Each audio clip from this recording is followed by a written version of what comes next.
con Óscar Mendoza. Vamos a conversar con él para que nos comente un poco cuál es su opinión sobre las únicas, este proyecto iniciado por ALAC y que ha dado tanto resultado en la zona rural particularmente. Sí, bien, buenos días con todos, muchísimas gracias por cubrir este evento. Como Cámara de Comercio y Producción de Cajamarca somos aliados de Newmont ALAC desde hace muchos años en este proyecto que hace referencia a las uniones de crédito y ahorro. Las uniones de crédito y ahorro son un mecanismo en que a nivel de asociatividad, los que son socios, valga la redundancia, de estas organizaciones acuerdan hacer aportes permanentes, mensuales, con el propósito de construir un fondo. Y ese fondo se suele destinar a créditos para los emprendimientos vinculados con estos socios. Es casi como un sistema cooperativo sin tener que tener la formalidad de la cooperativa. La ventaja importante de este sistema es que se fortalecen lazos de confianza en el propio territorio donde operan estas organizaciones, permiten acumular capital que les es fácil para prestarse entre ellos y facilita el crecimiento nuevamente. ¿Por qué razón? Porque los emprendimientos pueden acceder a financiamiento en condiciones competitivas, porque si vemos una tasa que paga en el sistema financiero un emprendimiento de este tipo está sobre el 35%, mientras ellos están con tasas de alrededor de 10 y 15%, es un financiamiento más competitivo que les facilita el crecimiento y el desarrollo.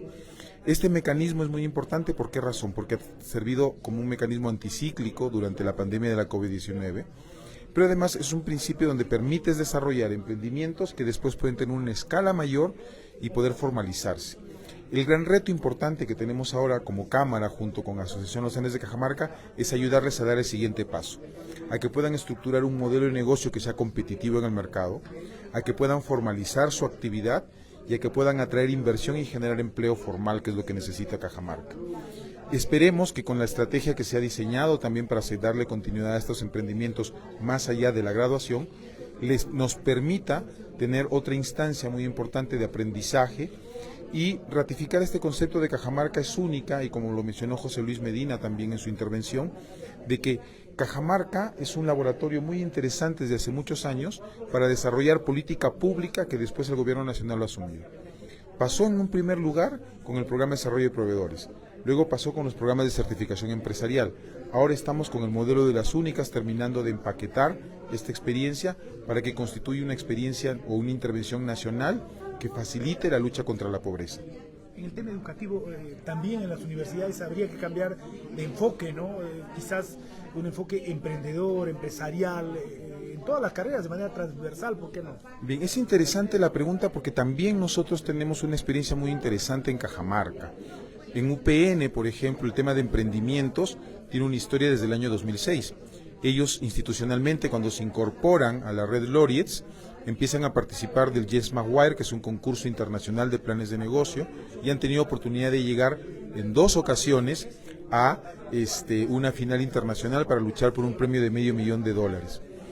Ahora UPN tiene una incubadora que es Eureka, que ha sido lanzada hace muy poco, que busca articular todos los esfuerzos de incubación a nivel estudiantil. Y la Universidad Nacional de Cajamarca ha lanzado recientemente su tema de incubadoras. Chota tiene su propia incubadora también, que es UNAC, y lo que queremos nosotros en este esfuerzo con la Cámara de Comercio, como tenemos el acceso a través de PECAP a inversionistas, de que estos emprendimientos, los más potenciales, puedan ser presentados en una rueda de inversión a capitales que vienen de fuera y tener una estrategia de diversificación de inversiones alrededor de los emprendimientos de Cajamarca. Pero una de las cosas que nos falta bastante aún es salir de nuestra burbuja. En Cajamarca pensamos solo en Cajamarca y no pensamos en el tipo de soluciones de negocios que necesita el país o el mundo.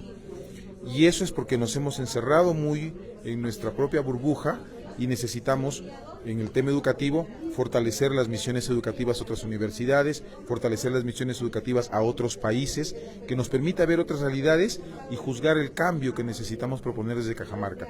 Pero es un esfuerzo que se va a hacer de a pocos. Hemos empezado, pero este es un camino largo aún por recorrer. Replicar este sistema a través de las entidades estatales, ¿es posible? ¿Qué hace falta? ¿Decisión política? ¿Qué es lo que falta? Bien, este es un tema muy interesante. ¿Por qué razón? Porque este sistema se basa en confianza. Y si tú revisas todas las encuestas que se hacen actualmente, el Estado es el que menos confía. Entonces, pero lo que necesitamos del Estado es una política que incentive estas intervenciones a través de asociaciones como los Andes, utilizando a COFIDE como banco de segundo nivel, y que se facilite una mayor extensión del financiamiento. Si se desarrolla este modelo de manera masiva, lo que vamos a hacer es presionar al sistema financiero para que empiece a tener tasas más competitivas. El gran problema del sistema financiero es que no tiene tasas competitivas. ¿Cómo quieres financiar el crecimiento? Cuando al más grande le das una tasa de 6.5% y cuando al más pequeño le das una tasa de 35 hasta 60%.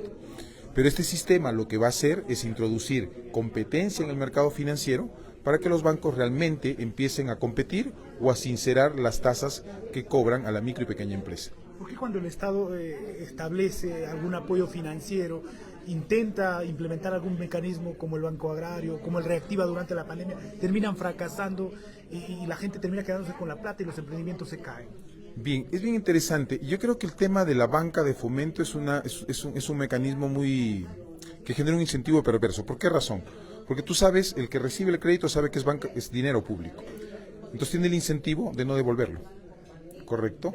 Ahí sí hago una tingencia con respecto a Reactiva. Reactiva, hay algunos casos que fracasaron, pero ya el 93% de los créditos que se dieron han terminado de ser pagados, de acuerdo al reporte que han dado en septiembre el Banco Central de Reserva.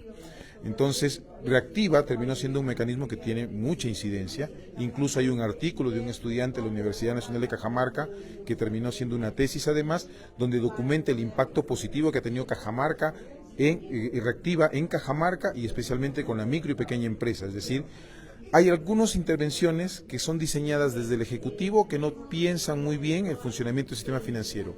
Pero esta medida, como el Reactiva, que fue diseñada por el Banco Central de Reserva con mucho más cuidado, ha tenido un éxito importante, como así lo ha tenido la intervención que tuvo ALAC en Cajamarca, con estos créditos que se dieron a las únicas para tener una palanca contracíclica en la pandemia de la COVID-19. Es decir, hay políticas buenas, hay políticas malas, es correcto, pero lo que depende mucho es tener el cuidado en el diseño para no introducir incentivos donde los resultados sean adversos a los que pensamos obtener. Y eso no es tan fácil y no es tan sencillo de desarrollar. Perfecto, gracias.